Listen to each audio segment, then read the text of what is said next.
Chinese refugees facing possible repatriation despite fears of persecution. Political overtones as rally drivers take on Ayers Rock Rangers, and the task ahead for Hawaii in the wake of Hurricane Iniki.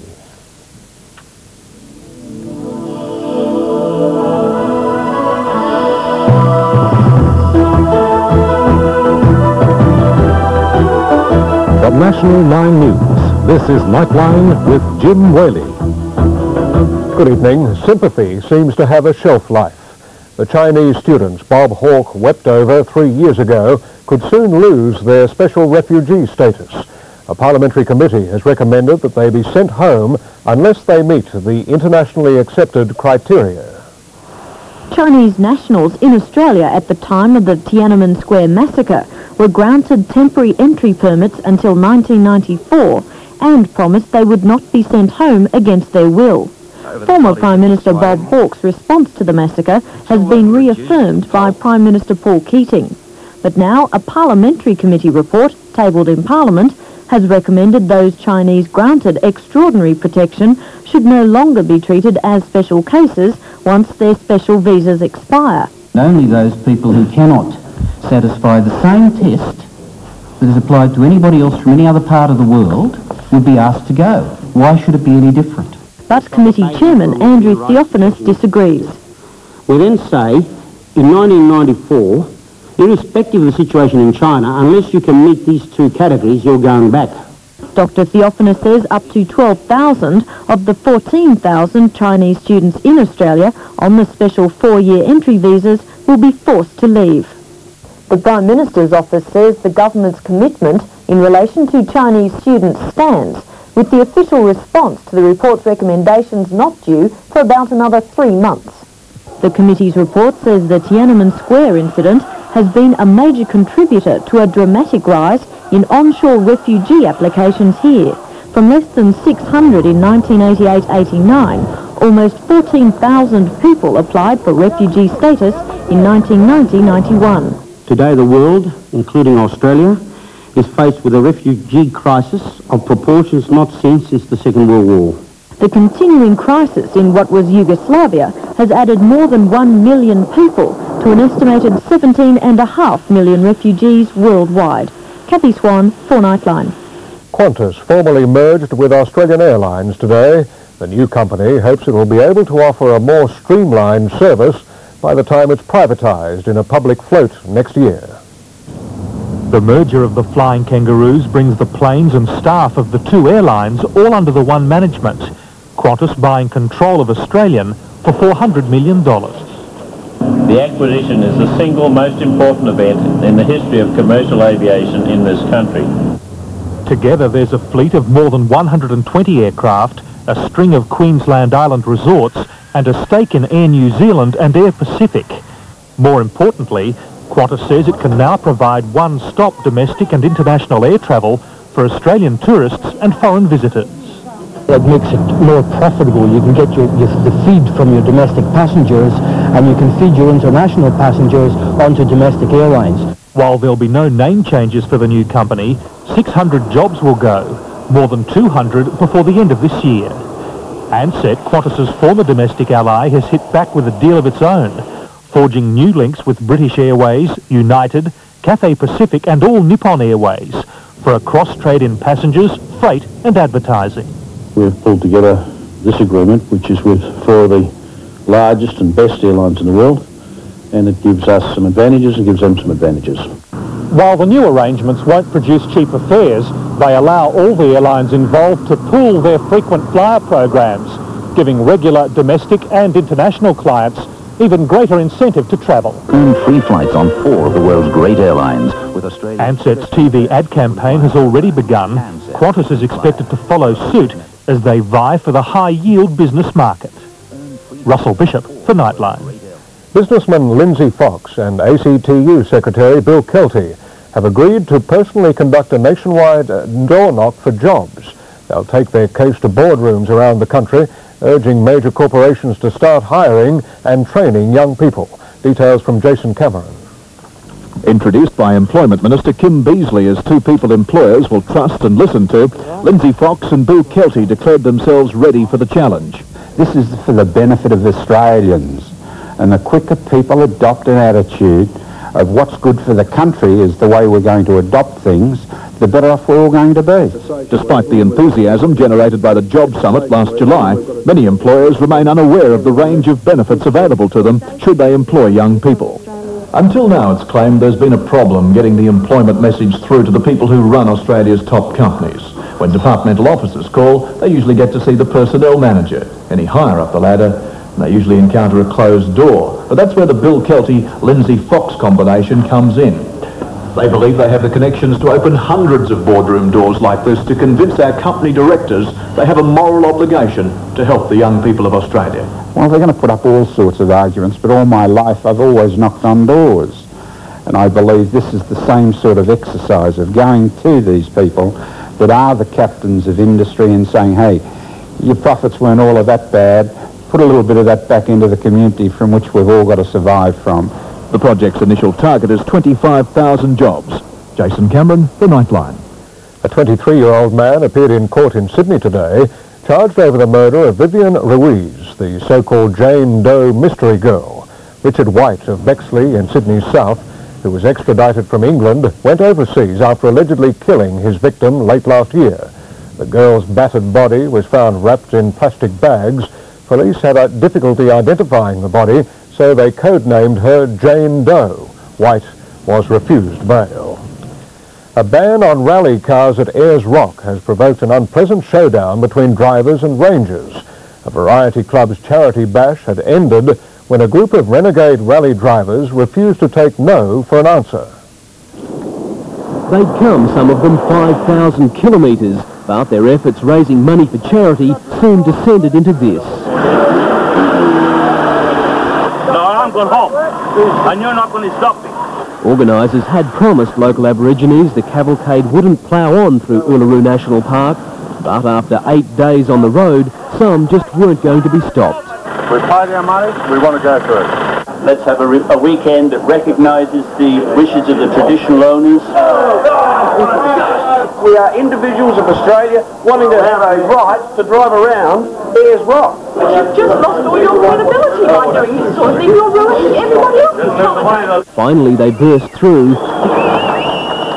Ignoring park rangers, organisers stressed it was only a small minority who flouted the rules, and maybe there were some with ulterior motives.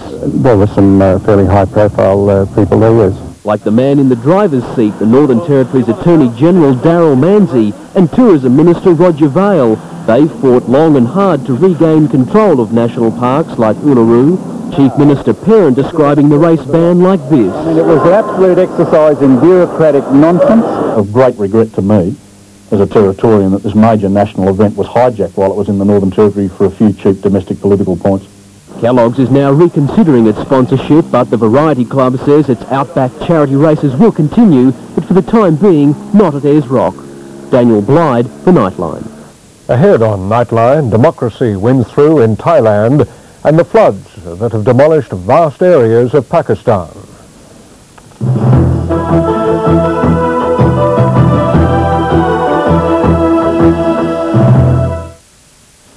Train travellers in Perth will have to find alternative arrangements from midnight tonight. All rail services there will stop due to a strike over the National Rail Bill currently before the West Australian Parliament. 4 of Thailand's anti-military parties have agreed to form a coalition government after winning the weekend election. Democratic Party leader Chuan Lik Pai will be nominated as Prime Minister. The 4 parties led the struggle against General Suchinda Kraprayun's unelected leadership and will have just over 50% of seats in the lower house. Their success is likely to attract smaller parties and help loosen the military's grip on power. As many as 2,000 people are thought to have died in floods that have torn through large areas of Pakistan. Mark Austin reports. Across the Punjab plains, the floodwaters are flowing south, leaving destruction on a massive scale. Villages washed away, towns underwater, their inhabitants waist-deep in misery. Hundreds of thousands of them left homeless and stranded. Until the waters recede, their dead can't be buried. Thousands of villages like this one all across central Pakistan are now completely cut off after the worst flooding in living memory.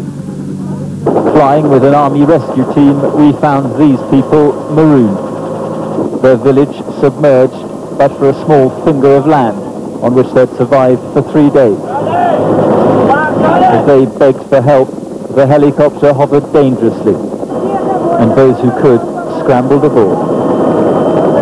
They were taken to a rooftop in a nearby town, safe at least for the time being.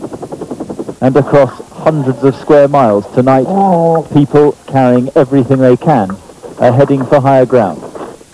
The Hawaiian island of Kauai is one of the few places on Earth you'd not only like to visit, but where you'd also like to live. That is, until yesterday. Kauai looks like a war zone as residents try to piece their Hawaiian paradise back together. The island took a direct hit from Hurricane Iniki. Few areas were left untouched by 260 km/h winds. Tourists huddled together in luxury hotels, waiting for a lull in the storm before being shepherded to safety. It was a pretty uncomfortable night spent by all, and of course now there's no phone, no water, and no means of getting off the island. Tourists might have thought the hurricane was something out of a Steven Spielberg movie. The director was on the island making a film and rode out the storm in the basement of his hotel. I just couldn't believe it. I couldn't believe the force that... Well, we were just watching trees fly into the sky and not come down. I feel sorry for the folks that are going to have to dig themselves out here, you know, and start over. God bless them and good luck to them. Now the tourists have been forced to leave what's left of their five-star beach hotels. With no fresh water, many are washing in streams. Hundreds of Australians are staying at emergency shelters, waiting for flights back home. Well, I feel very sorry for the people who operate it because the mess is terrible. In an election year, Kauai residents are finding out just how quickly relief supplies can be airlifted onto their island. Thousands of troops, generators and communications equipment have been flown in. I've declared most of the island a federal disaster area, eligible for grants and low-cost loans to cover property losses. The hurricane kicked Kauai when it was down. Tourism was already faltering. Now operators must find the will as well as the money to rebuild. Still to come on Nightline, prospects dim for a united Europe and new tests on remains believed to be those of the last Russian Tsar.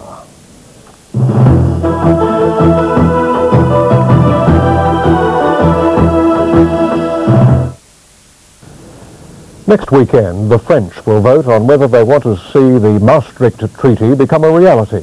There are bitter divisions over the pros and cons in a debate that could decide the future of a united Europe. In just 7 months, the dream of a new Europe has begun to look more like a nightmare. And the treaty European leaders signed in Maastricht, Holland, has become a lightning rod for popular opposition to Europe that may give everyone a bad shock. After Denmark's voters rejected the treaty, France's president, who led the march to European Union, took what seemed to be a safe gamble and offered to put it to a popular vote, even though that's not required by the French Constitution. Throughout the summer, texts of the treaty have been on sale at newsstands, and opinions about it have been offered on every blank wall. Even so, few fully understand the treaty's highly complex language. It's meant to establish a common European currency and central bank and lay the groundwork for closer European cooperation on defense and foreign policy. But the treaty has been turned into a symbol for those who think the European community has become too powerful or who simply oppose the French government. Should the French vote no, it will be a major setback for European unity. And Mitterrand is now engaged in one of the toughest fights of his career to make sure it doesn't happen. In the short term, countries which compete with Europe economically might consider a weaker European community to be to their advantage. But viewed in a longer context, many fear it will only contribute to rising nationalism both inside and outside the European community. Nationalism which is more of a threat now than at any time since World War II. With the Union of Europe, we give us more chances to play a role to contain, to restrain nationalism in the other part of Europe.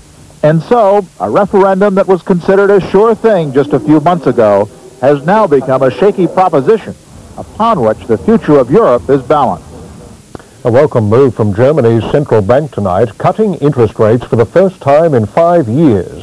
The Bundesbank reduced its discount rate by half a point, but shaved only a quarter of a point from its more important Lombard rate to 9.5%. Many other countries are likely to follow suit. The Australian stock market anticipated the German move, the All Ordinaries rising 35 points to reach its highest level in 5 months.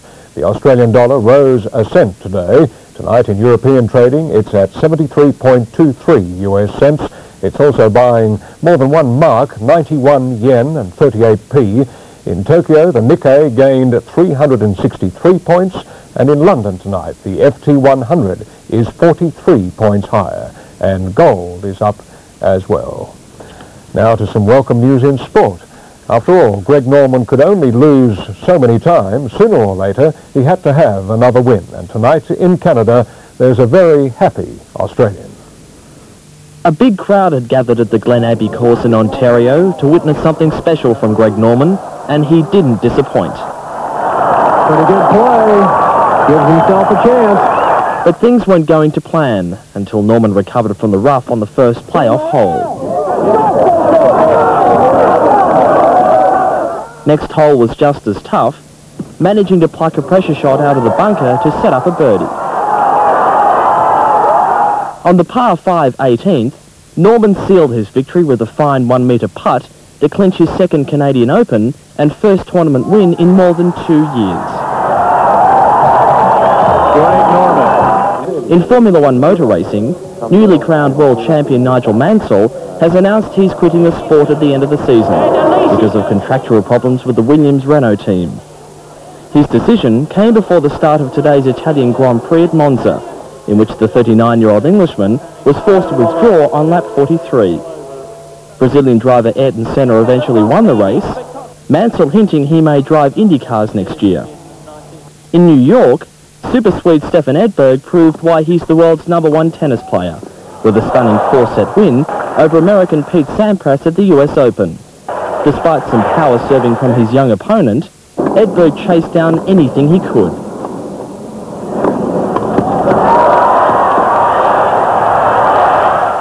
Edberg too got over the 3.5-hour struggle, successfully defending his US Open crown and #1 world ranking. John Noble for Nightline. Back in 1918, Tsar Nicholas suffered a fatal dose of revolution. He and his family were shot by the Bolsheviks and thrown in a hole in the ground. Remains thought to be those of the Russian ruler's family were recently uncovered, and now British experts will try to unravel forensic clues to see if they really are the royal bones. They'll carry out DNA tests, comparing genetic information within the remains with the genes of known descendants of the Tsar. The skeletons were uncovered last year near Ekaterinburg in central Russia. Their discovery fits all the historical and circumstantial evidence. Ekaterinburg was where the murders took place, and the 9 bodies unearthed all fit descriptions of the Romanovs and their servants. The DNA tests, though, should remove all doubt. But even after these tests have been completed, the mystery won't have been completely solved. The skeletons of 2 of the family members are missing. Who are they, and what happened to them? With the help of computers, they've been able to match the skulls to photographs of the Tsar, his wife Alexandra, and even to one of the maids murdered along with them. From this evidence, it seems the missing bodies may be of the Tsar's 2 youngest children. They're certain that the remains of Alexis, the heir to the Romanov throne, are not among those discovered. They know the other missing body is one of the daughters, very possibly the youngest, Anastasia. Ever since the 1920s, a woman called Anna Anderson has claimed to be Anastasia, saying she'd survived the massacre. She died 8 years ago, with few people believing her claim. If the British tests confirm these are the remains of the Tsar, he's likely to be reburied in the Peter and Paul fortress in St. Petersburg. The man shot as a criminal by the communists will be laid to rest with his fellow Romanovs. Lenin, leader of Russia's revolution, has also been dead a long time, though he's been somewhat better preserved. And coming up after the break, the Russians squabble over what to do with a dead legend who's outlived his time.